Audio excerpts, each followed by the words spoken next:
I think reimagining care for me is still what is the forefront of my mind is access. I think you should be able to get a GI clinician on your terms within minutes. I think that's something that will happen eventually. I think that's something that's possible.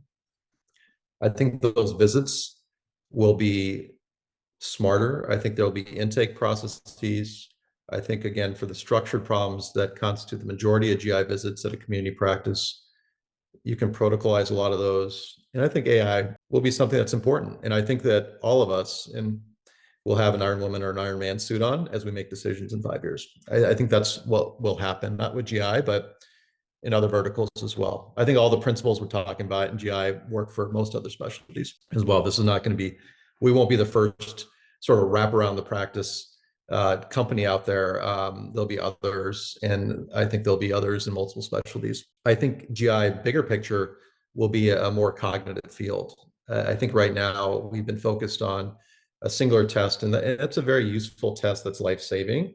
As we just talked about, I think there'll be different screening programs. I think there'll be more two-step screening.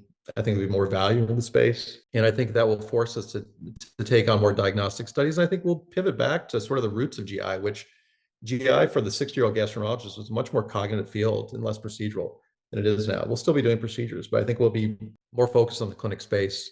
And I think we'll be thinking more about root cause analysis because that's what patients want. Going back to some of these thoughts, we have a procedural mindset. Procedures are really important and they're very helpful for folks, but patients often have a root cause mindset and those patients aren't well served by practices often.